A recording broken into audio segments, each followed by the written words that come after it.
Hello, everyone. Welcome back to the Pot Smoker's Bible. My name is Zion.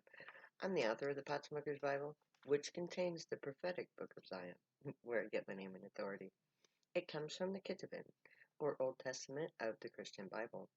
I used the King James Version of the Holy Bible to put together the prophecy of Israel, which I call the Book of Zion, which I published as part of the Pot Smoker's Bible. It's on YouTube at Pot Smoker's Bible.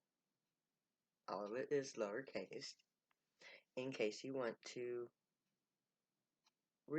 if you want to see the video version of both the Pot Smoker's Bible and the Book of Zion. But I have decided that I'm going to just go ahead and read excerpts from the book of the Pot Smoker's Bible, which is actually, in reality, the prophecy of Israel, which is the Book of Zion. It's 24 chapters, and it gives a detailed account of everything leading up to this moment in history, this exact moment in history, and everything that's coming after this.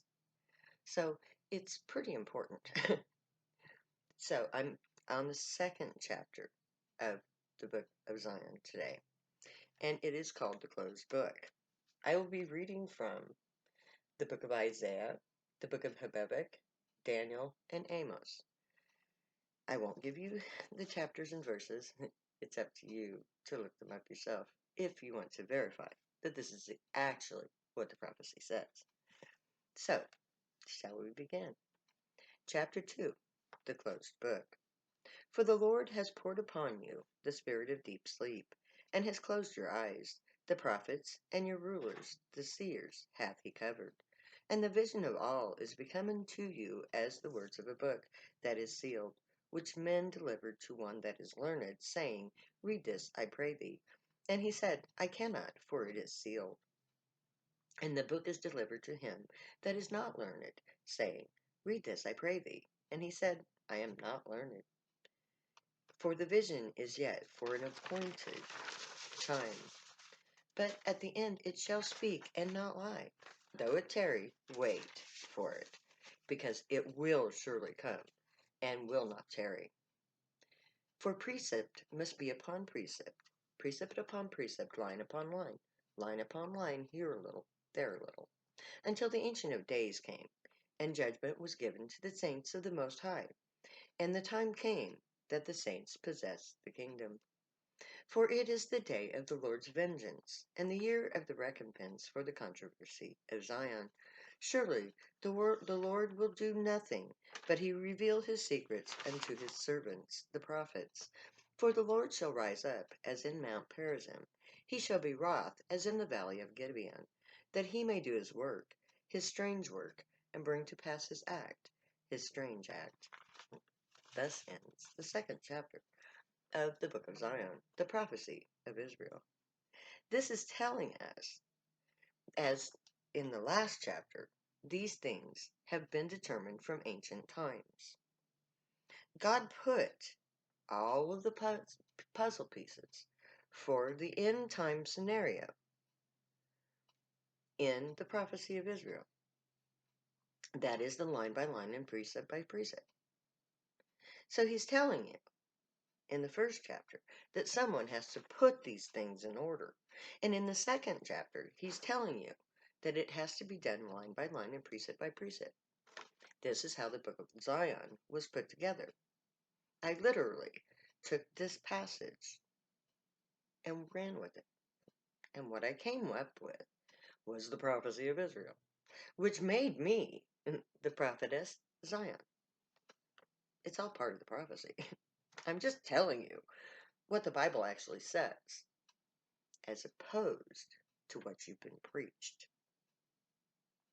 You see, there's a big difference because this ancient prophecy was a mystery on purpose.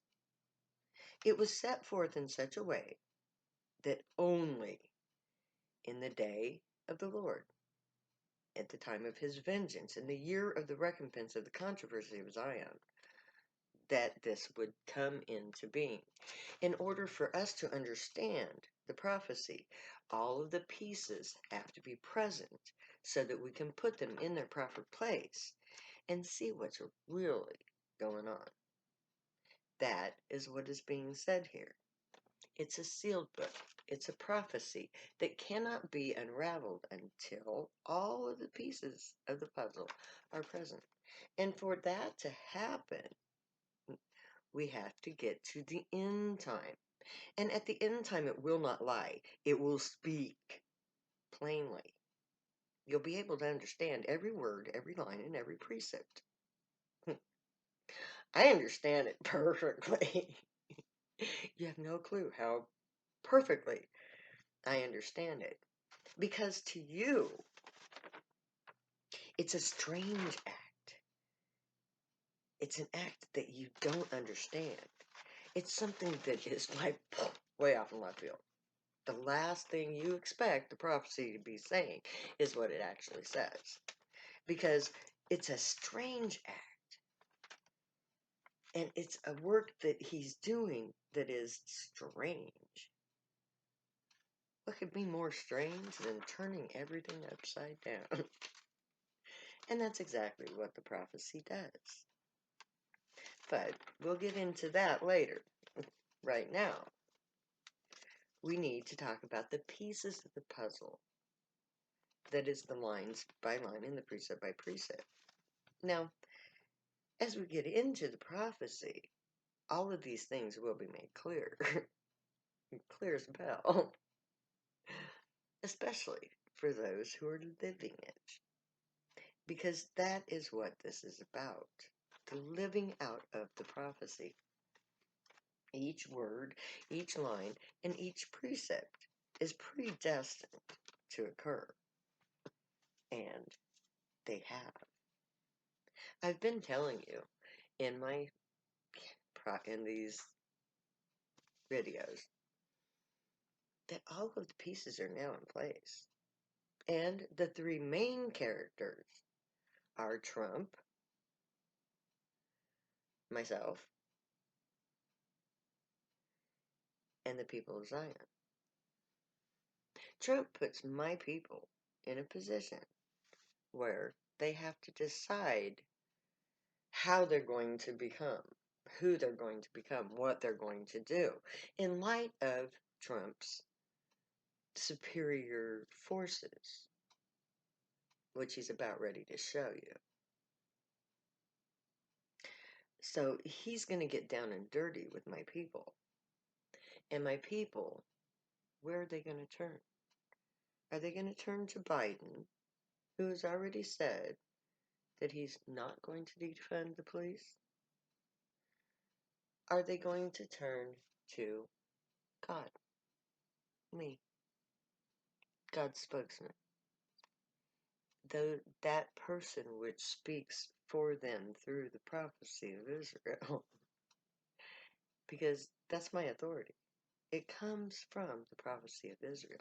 It comes from Isaiah, Habakkuk, Daniel, Amos, Ezekiel, Jeremiah, Lamentations, Micah, all of the prophets. All of them. They speak about what's happening right now. They speak about the downfall of the United States of America. Because that is ultimately what is occurring right now and what was always foretold. That's what's in those lines and precepts. A great northern kingdom is going to be destroyed with a dire destruction. And that destruction is going to occur because the basis of men is in power, put there by the grave, in order to force a confrontation between the forces of good and the forces of evil, in order for the force of good to arise, to take their power, and to create something better, from the ashes of the basis of men. Because the basis of men, Trump, is going to burn America, pretty much. Not as in literally burn it with fire. I mean, it's like the wildfires are doing that on their own. They don't need Trump for that. But COVID-19 is just decimating our population as we speak. You just haven't seen it yet. It's like I read the news this morning, and it said, "Oh, cases are down in states. These states have less cases." Well, the day before yesterday, I read an article that they've slowed down testing. So of course there's less in the states. But then I just read an article about an outbreak of where one guy they know of had COVID-19, was spreadable, and went to Sturgis and went to a bar. Guess what? There were people in that bar from all over the United States of America. And before he ever announced that he had COVID-19, they had already been to that bar. They were already exposed. And more than likely, they've already gone home and infected all of their family members all over the United States. So, today they're saying, oh, the numbers are down.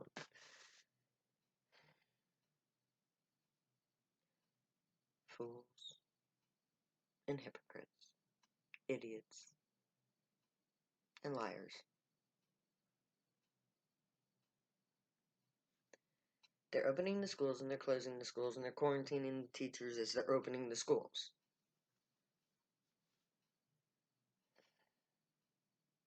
Hello?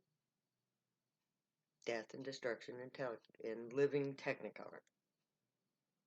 Right before your eyes. COVID-19. Don't be fooled. The basis of men is killing you, has killed you. But it's his own undoing. Because all of those stupid not wearing mask people are not wearing masks because they're following Trump's not wearing masks. So Trump has killed himself. Okay, killed his presidency. He hasn't killed himself. He's bunkered so deep into nobody with COVID get near me that he's not going to get it. He thinks. I can't tell you whether or not he's going to get it. I hope not. I want to see that bastard in jail with no money. That's where he deserves. Imprisoned for life with no income outside of the prison system. That's what I'd like to see for Trump. Taken out of the White House in chains. Bound in handcuffs in iron. No. That is yet to be seen. Something along that lines is gonna be happening to Trump. Because he is the basis of men and he was put in power for a particular reason. Line by line and precept by precept tells me what's gonna come next. Now, if you want a preview of what's coming next, go to potsmokersbible.com and start at the beginning and read, binge the entire book of Zion, the entire prophecy of Israel, the entire Potsmokers Bible. Then you will know as much as I do. Okay, well, you won't know as much as I do, but you'll have a glimmer of a clue. Because we're going into a very dark time. But that's okay, because the Grey are going to watch over us, guide us, protect us, and keep us from all harm. They're going to teach us right from wrong. So, let your thoughts, words, and deeds reflect truth, good, and light, so that you can be worthy of the Grey. Find your joy and pursue it. Stay happy and high. Know I love you. We'll be together soon in the tents. Until then, I'll say later now, because you know me, I'll never say goodbye.